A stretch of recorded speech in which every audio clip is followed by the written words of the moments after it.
Le soleil du matin glissait doucement à travers les fenêtres de la salle 203, dessinant de longues ombres sur le sol fraîchement ciré.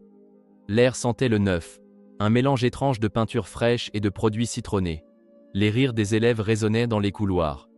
C'était le genre de moment où quelque chose semblait sur le point de commencer, sans qu'on sache encore quoi. Un garçon, assis au fond de la classe, tenait son manuel scolaire comme s'il s'agissait d'un objet fragile. Il s'appelait Alex.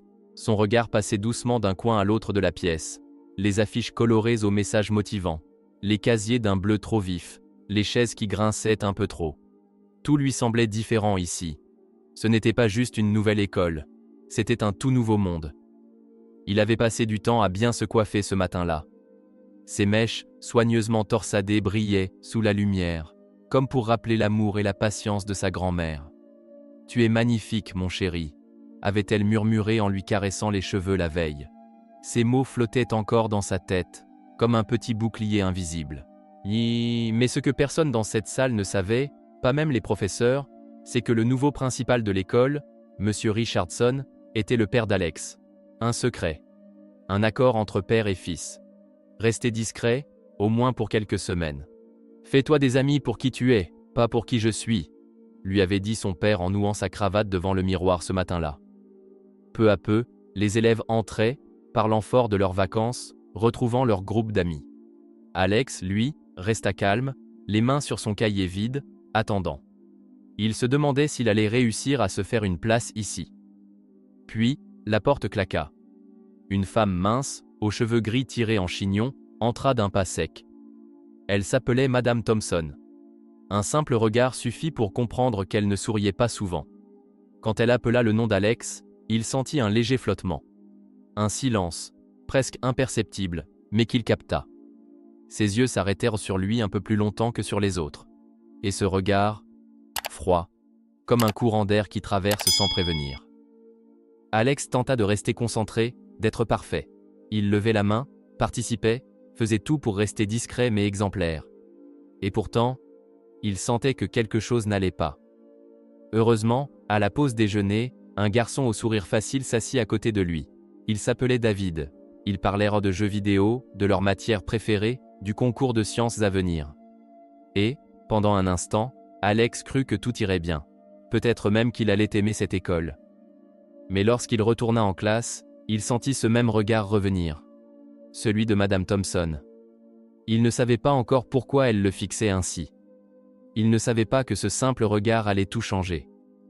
Au fil des jours, Alex s'habituait peu à peu aux couloirs bruyants, aux casiers qui claquent, aux discussions à la cantine, mais pas à ce qui se passait dans la salle 203. Quelque chose clochait, et il le sentait à chaque fois qu'il franchissait la porte. Madame Thompson, sa professeure, semblait toujours plus sévère avec lui qu'avec les autres. Pas méchante de manière évidente, mais différente. Elle soupirait quand il répondait, l'interrompait au milieu d'une phrase, ou ignorait sa main levée. Une fois, elle lui fit attendre pour aller tailler son crayon, alors qu'elle avait autorisé 3 élèves avant lui, sans dire un mot. De petites choses. Presque invisibles. Mais mises bout à bout, elles pesaient lourd. Alex ne voulait pas faire d'histoire. Il pensait que peut-être, il se faisait des idées. Peut-être qu'elle était comme ça avec tout le monde. Peut-être que ça allait passer. Mais ce n'était pas le cas. Un jour, pendant un exercice de maths, elle le reprit d'un ton sec, alors qu'il avait donné la bonne réponse.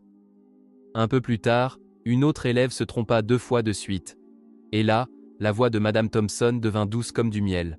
« Ne t'inquiète pas, prends ton temps, ma chérie. » Alex se sentit se ratatiner sur sa chaise.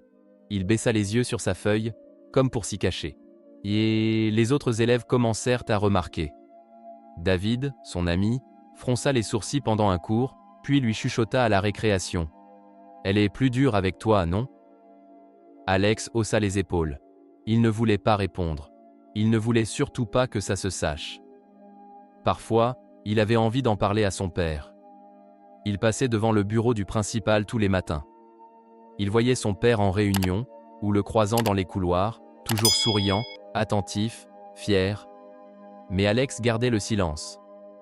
Il ne voulait pas être le fils du principal qui se plaint. Et surtout, il ne voulait pas que son père pense qu'il n'était pas assez fort pour gérer les choses seul. Alors il se taisait. Même quand les injustices devenaient plus visibles. Même quand les remarques piquent, l'automne s'était installé doucement à Springfield.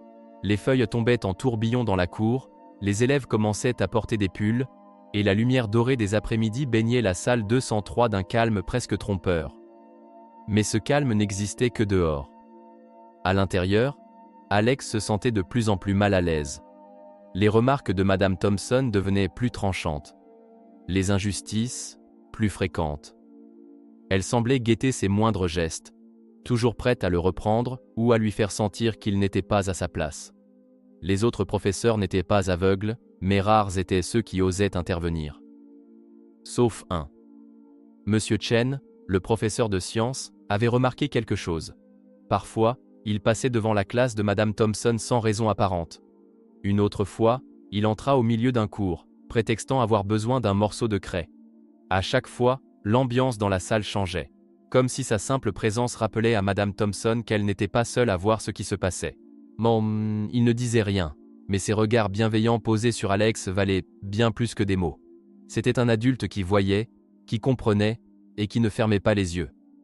À la maison, Alex trouvait un autre type de force.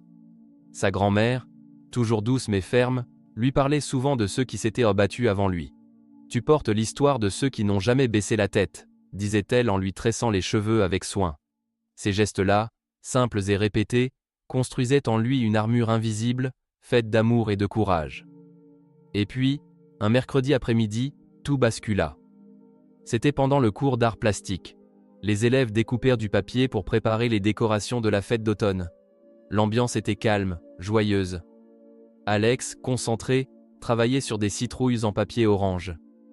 Il avait réussi à oublier un moment le poids qu'il traînait depuis des semaines, et jusqu'à ce qu'il sente quelque chose de froid couler lentement sur sa tête. Au début, il crut que quelqu'un avait renversé de l'eau, mais l'odeur, piquante, chimique, et cette sensation, collante. Il leva la main vers ses cheveux. Et comprit, du superglue, pas de la colle blanche pour enfants, de la vraie, de celle qu'on garde sous clé, que seuls les adultes peuvent utiliser. Il tourna lentement la tête. Et là, juste derrière lui, se tenait Madame Thompson, une bouteille à la main, les doigts crispés. Un silence glacial s'abattit sur la pièce. « Quel dommage, une erreur de bouteille, j'imagine, dit-elle, d'un ton si faux que même les plus naïfs le sentirent. Personne ne bougea. Puis, David se leva d'un bond. « Je vais chercher l'infirmière. » Et avant que Madame Thompson puisse dire un mot, il avait déjà franchi la porte. Et, autour d'Alex, des élèves commencèrent à murmurer, puis à parler plus fort. Certains sortirent leur téléphone. L'un d'eux filmait. Une fille montra du doigt. « C'est pas la bonne colle, madame. Celle-là, elle est dans l'armoire fermée à clé. » Dot. Alex n'avait pas bougé. Il sentait la colle tirer sur ses cheveux, brûler son cuir chevelu par endroits. Mais au fond de lui, un changement était en train de naître. Ce n'était plus de la peur. C'était autre chose. Un mélange de colère, de dignité et de détermination. Quelque chose venait de se briser. Et il savait que, cette fois, il ne se tairait plus. L'infirmière arriva en courant. Elle poussa doucement les élèves qui s'étaient amassés devant la porte de la salle d'art plastique, son regard cherchant Alex. Quand elle le vit, elle s'arrêta net. Ses cheveux étaient figés, collés en touffes rigides. La forte odeur de colle remplissait encore l'air. L'infirmière s'approcha vite, posa sa main sur son épaule, et lui murmura avec douceur « Viens avec moi, mon grand, on va arranger ça. » Alex se leva lentement, les épaules droites malgré la douleur. Il ne pleurait pas, il ne disait rien. Mais tout son corps disait « C'est fini de se taire ». Dans le couloir, David marchait à côté de lui comme un garde du corps. D'autres élèves les suivaient en silence. Plusieurs d'entre eux avaient filmé l'incident. Et déjà, les vidéos circulèrent de téléphone en téléphone. Les images parlèrent d'elles-mêmes. Madame Thompson, la bouteille de superglue à la main, debout au-dessus d'Alex, son ton ironique. L'air figé des élèves. Rien ne pouvait plus être nié. Dans le bureau de l'infirmière, l'odeur du désinfectant remplaçait peu à peu celle de la colle. L'infirmière nettoyait doucement ses cheveux, en essayant de limiter les dégâts. Alex grimaçait parfois, mais il restait fort. Dehors, le couloir grouillait de rumeurs.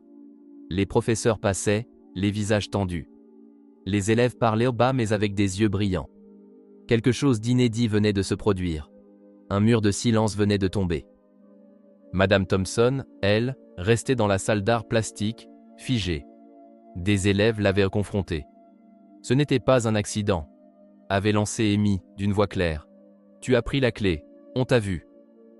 Elle n'avait pas répondu. Puis, une porte s'ouvrit. Des pas rapides. Des voix. Et puis, un silence.